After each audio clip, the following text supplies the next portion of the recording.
उन दिनों जंगल में कड़ाके की ठंड थी। जंगल का मौसम कुछ अच्छा न था। दिन में भी रात जैसा समा था। हर तरफ कोहरा और धुंध थी। कौवे अपने घर में बैठे हुए थे। गोरी कौवी अपने पति से कहती है, कालू जी, जग्गू कई दिनों से जिद कर रहा है बर्फीले पहाड़ देखने की। किसी दिन जग्गू को बर्फ वाले पहाड़ों की सैर ही करवा लाओ। मेरा धंधा भी बंद है। कोहरे के कारण कोई भी यात्री नहीं आ रहा। मैं आज भी अपना ऑटो लिए सुबह से फारग ही बैठा रहा हूँ। पापा, फिर तो आपके पास टाइम भी है। प्लीज हमें ले जाएं। हमें बर्फीले पहाड़ों की चोटी दिखाने ले जाएं। ठीक, तो फिर आप तैयारी करो, हम कल सुबह निकलेंगे।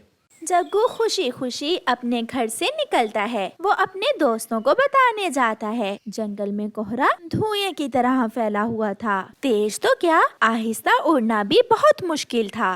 कुकू, हम कल बर्फ वाले पहाड़ों पर जा रहे हैं, क्या तुम भी जाओगे साथ? मगर दोस्त, मेरी मम्मा नहीं मानेगी। तुम बात तो करना अपनी मम्मा से।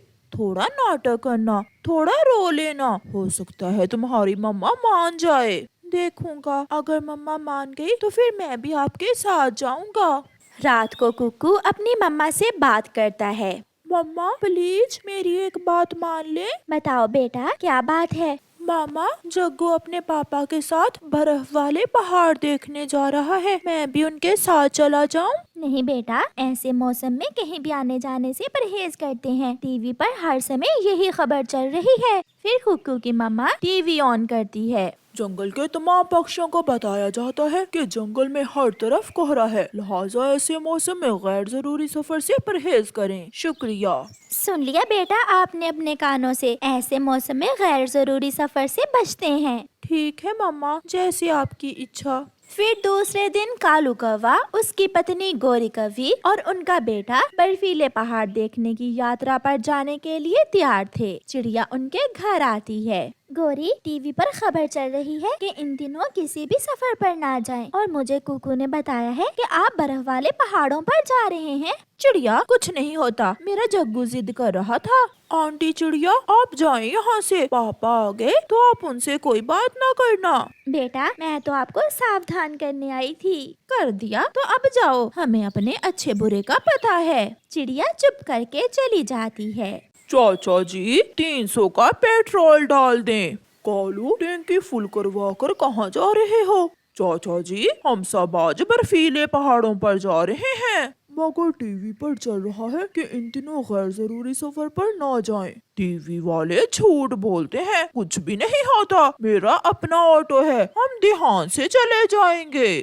थोड़ी ही देर में कौवों का परिवार अपने ऑटो में बैठता है और घर से निकलता है। सामने से कुछ भी नजर नहीं आ रहा था। कालू कौवा अपनी पूरी आंखें खोल खोल कर सामने देखने की कोशिश कर रहा था। कुछ भी नजर नहीं आ रहा। आगे का मौसम ना जाने कैसा होगा।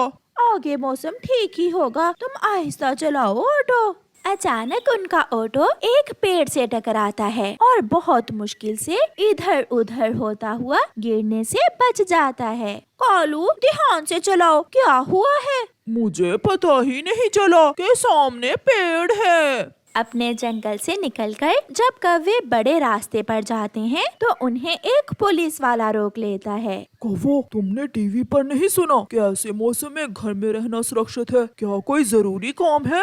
हम बर्फ वाले पुलिस, हम बर्फ वाले पहाड़ों पर जा रहे हैं। मेरी माँ बहुत बीमार है, हम उससे मिलने जा रहे हैं। बहुत जरूरी काम है, प्लीज हमें जाने दो, हमारा जाना बहुत जरूरी है। ठीक है, अगर तुम्हारा काम इतना जरूरी ना होता तो मैं आपको यहाँ से ना गुजरने देता। फिर कौवे आगे बढ़ते हैं। देखा कालू, मैंने कैसे एक्टिंग की। वो पुलिस वाला मेरे झूठ को सच ही समझा। उस रास्ते पर कोई भी ना था, एक कालू कौवा ही जा रहा था। पापा, रास्ता खाली है, आप थोड़ा तेज चलाए ना। फिर कालू कौवा अपना ऑटो तेज करता है। एक जोर की आवाज आती है और उनका ऑटो बर्फीली चोटी से टकराता है और एक गहरी खाई में जा गिरता है। कालू, मेरा जग्गू कहाँ है? जग्गू बेटे, तुम कहाँ हो? कालू कौवे का पंख ऑटो के नीचे दबा हुआ था और गोरी के पंख पर शदीद चोट लगी थी। वो उड़ नहीं सकती थी। थोड़ी ही दूर उनका बेटा खून में लथपथ गिरा पड़ा था। मम्मा मम्मा, मेरे सर पर चोट आई है। गौरी, वो रहा हमारा बेटा। किसी तरह वहाँ जाओ, जग्गू को देखो, मेरा पंख ऑटो के नीचे दब गया है। आहिस्ता आहिस्ता सिरकती हुई रींग रींग कर गोरी कौवी जग्गू के पास जाती है। जग्गू बेटा, उठो उठो बेटा। मगर जग्गू अपना सर दूसरी तरफ गिराता है और मर जाता है। कालू मर गया, हमारा जग्गू मर गया। हमारा जग्गू हमें छोड़कर चला गया है। फिर वो दोनों पति पत्नी बहुत रोते हैं। ना ही गोरी उड़ सकती थी और ना ही कालू कौवे को ऑटो से बाहर निकाल सकती थी। गैर जरूरी सफर से बचें। अभी अभी थोड़ी देर पहले एक ऑटो बर्फीली चोटी से टकराकर गहरी खाई में गिर गया है, जिसकी खोज जारी है। मम्मा मम्मा जल्दी आए, टीवी पर खबर चल रही है कि एक ऑटो पहाड़ों से टकराकर गिर गया है। बहुत बुरा हुआ कुकू, ये ऑटो जरूर कालू कौवे का ही होगा। सरकार की तरफ से एक हेलीकॉप्टर ऑटो की खोज में निकलता है, मगर कालू का ऑटो गहरी खाई में था, जहाँ तक नजर जाना बहुत मुश्किल थी। गोरी की नजर हेलीकॉप्टर पर जाती है। बचाओ बचाओ, हम यहाँ हैं, बचाओ। मगर हेलीकॉप्टर उनके पास से होकर दूर निकल जाता है। गौरी चला गया, मदद आई भी और चली गई। अब तो हम यहाँ ही मरेंगे। कालू, हम अपने घर में बहुत सुकून से बैठे हुए थे। जग्गू तो बच्चा था, हमने क्यों मानी जग्गू की बात? अगर हम इस यात्रा पर ना निकलते तो आज हमारा जग्गू हमारे साथ होता। 2 रातें गुजर जाती हैं और फिर तीसरे दिन उन तक मदद पहुंच जाती है और रेस्क्यू टीम कौवों को वहां से उठाकर ले जाती है। मरहम पट्टी करने के बाद कौवों को उनके घर छोड़ दिया जाता है। चिड़िया कबूतर के पास जाती है। कबूतर भैया, सुना है कालू और गोरी घर पहुंच गए हैं। वो तो घर पहुंच गए हैं, मगर उनका बेटा मर गया है। ये सुनकर चिड़िया दुखी हो जाती है। फिर वो सब दोस्त कौवों के पास जाते हैं। कौवे और कौवी, आपके बेटे का सुनकर बहुत दुख हुआ। चिड़िया, बहुत बड़ी गलती की हमने, ऐसे मौसम में सफर करने की बहुत बड़ी गलती की। जब घर से थोड़ी दूर ही हमारा ऑटो पेड़ से टकराया था तो हमें तभी घर लौट आना चाहिए था। गोरी बहन, अब पछताने का क्या फायदा, गुजरा समय लौट कर नहीं आता। अगर उस दिन आपने मेरी बात मानी होती तो आज ये सब कुछ ना होता। कौवे और कौवी का घर उजड़ चुका था। उनका जवान बेटा उनकी अपनी गलती की वजह से ही मर चुका था। प्यारे दोस्तों, ऐसे ठंड और कोहरे के मौसम में गैर जरूरी सफर से परहेज करें और अपने घरों में रहें। आपका धन्यवाद। चिड़िया रानी की 2 बेटियां थीं। बड़ी बेटी का नाम चुन्नी और छोटी का नाम गुड़िया था। मम्मा चिड़िया अपनी बड़ी बेटी की शादी करना चाहती थी, क्योंकि वो अब जवान हो गई थी। चुन्नी बेटी, मैंने अपनी सहेली से बात पक्की कर दी है। क्या बात मम्मा? आपकी शादी की। वो चिड़ा बहुत अच्छा और मेहनती है बेटी, वो आपको हमेशा खुश रखेगा। चुन्नी बहन, आप हमें याद किया करोगी क्या? मम्मा, मुझे नहीं शादी करनी आपकी सहेली के बेटे से, उसके पंख मुझे अच्छे नहीं लगते। बेटी, पंख उड़ने के लिए होते हैं, पंखों का रंग कोई भी हो। अगर पक्षी मेहनती हो तो वो जिंदगी में कामयाब हो ही जाता है। मुझे उसका घर भी नहीं पसंद, मैं नहीं करूँगी शादी उससे। ऐसा कहते हुए चुन्नी घर से निकल जाती है। गुड़िया बेटी, आप इसके पीछे जाओ, मुझे चुन्नी की हरकतें कुछ ठीक नहीं लग रही। हाँ मम्मा, मैंने भी कल चुन्नी को एक विदेशी चिड़े के साथ बैठे हुए देखा था। फिर गुड़िया अपनी बहन चुन्नी के पीछे जाती है। तुम अपनी माँ को साफ साफ क्यों नहीं बता देती कि तुम मुझसे शादी करना चाहती हो? मुझे डर लगता है मम्मा से, मम्मा डांटेगी। अगर ऐसे चुप रही तो तुम्हारी मम्मा तुम्हारी शादी उस बदसूरत पंखों वाले चिड़े से कर देगी। उससे तो मैं कभी शादी नहीं करूँगी। तो फिर आज ही अपनी मम्मा से बात करो। अगर तुम नहीं कर सकती तो मैं जाता हूँ, मैं बात कर लेता हूँ तुम्हारी मम्मा से। मुझे डर लगता है, आप ही कर ले मेरी मम्मा से बात। गुड़िया दूसरे पेड़ पर बैठी हुई सब सुन रही थी। वो भागी भागी अपने घर जाती है। मम्मा मम्मा मम्मा, चुन्नी बहन आज फिर उस चिड़े के साथ नदी पर बैठी हुई है। मम्मा, चुन्नी शादी करने वाली है उस चिड़े से। चुन्नी बेटी, आप ऐसा भी कर सकती हो, ये तो मैंने कभी सोचा भी ना था। चलो गुड़िया बेटी, मैं जाकर देखती हूँ।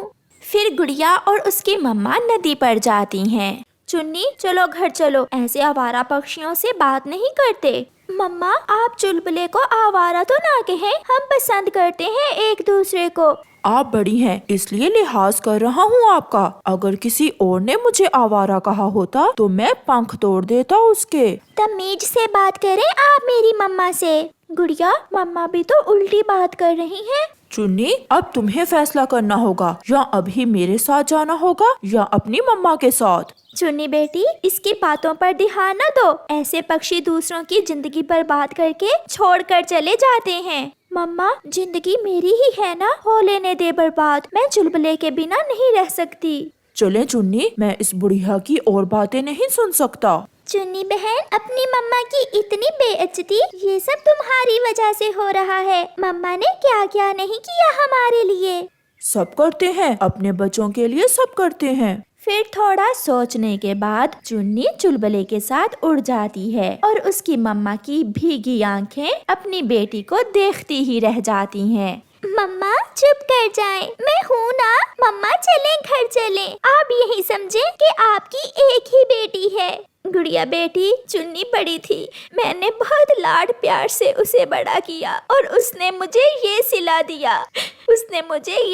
दिया मेरे प्यार का, कि रास्ते में ही खड़े खड़े मुझे छोड़कर चली गई मेरी बेटी। फिर रोते हुए गुड़िया और उसकी मम्मा घर चली जाती हैं। चुन्नी और चुलबुला शादी कर लेते हैं और चुलबुला चुन्नी को घर ले जाता है। बेटा, ये चिड़िया कौन है? माँ, ये मेरी पत्नी है। पत्नी? इसे कहाँ से उठा लाए हो तुम? मुझे बताया ही नहीं। चुन्नी, आप अंदर जाएं, माँ मैं बताता हूँ आपको सब। चुन्नी वहाँ से चली जाती है। माँ, ये दाना लाएगी, घर के काम करेगी, जितने दिन रहेगी सो रहेगी। जब तंग आ जाएगी तो आप मेरी शादी अपनी पसंद से कर देना। तो फिर उसे सब समझा देना, मुझे ऊंची आवाज में बात पसंद नहीं है। माँ, मैं समझा दूंगा, आप चिंता ना करें। चुन्नी, मेरी माँ थोड़ी गुस्से की तेज है, मगर दिल की बुरी नहीं है। मेरी माँ के सामने ऊंची आवाज से बात ना करना। मैं कोशिश करूँगी कि माँ को खुश रखूं। 2-3 दिन गुजर जाते हैं। मम्मा, चुन्नी बहन न जाने किस हाल में होगी, मुझे फिक्र हो रही है चुन्नी की। गुड़िया बेटी, मैं जाती हूँ और देख कर आती हूँ चुन्नी को।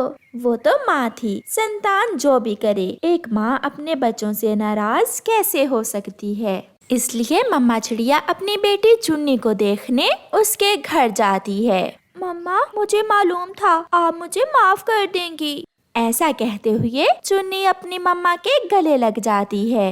अरे अरे बुढ़िया, कहाँ? चलो चलो जल्दी यहाँ से जाओ, इस घर में मेरी इजाजत के बिना आना मना है। सासू माँ, ये मेरी मम्मा है। तो मैं क्या करूं? मैंने एक बार कहा ना, यहाँ से चले जाओ, वरना मेरा बेटा मार मार कर तुम्हें यहाँ से भगाएगा। मैं अपनी बेटी को देखने यहाँ आई थी। देख लिया ना, अब जाओ। और हाँ, दाना पानी नहीं मिलेगा तुम्हें जो मुंह उठा कर आ गई हो। मुझे सब मालूम है, मैं अपना घर नहीं उजाड़ूंगी। रोती हुई मम्मा चिड़िया वहाँ से चली जाती है। आपने मेरी मम्मा के साथ ठीक व्यवहार नहीं किया। क्या ठीक क्या गलत, मुझे सब मालूम है। क्या मालूम है आपको? मैं चुप हूँ और आप बढ़ती ही जा रही हैं। वो मेरी माँ थी। इतने में चुन्नी का पति चुलबुला भी घर आ जाता है। वो कुछ सोचे बिना चुन्नी के 2-4 लगा देता है।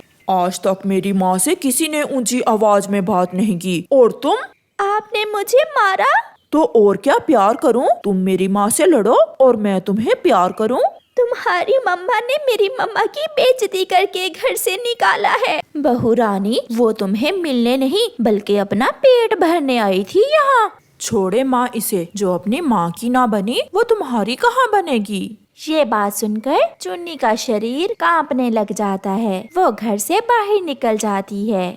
जो अपनी माँ की ना बनी वो तुम्हारी कहाँ बनेगी। ये आवाज चुन्नी की कानों में गूंज रही थी। वो रो रही थी। वो रोती हुई जाकर नदी के किनारे एक पेड़ पर बैठ जाती है। बहुत जल्दी की मैंने किसी को समझने में, बहुत जल्दी की। सब छोड़ दिया मैंने एक अजनबी पक्षी की खातिर, सब छोड़ दिया।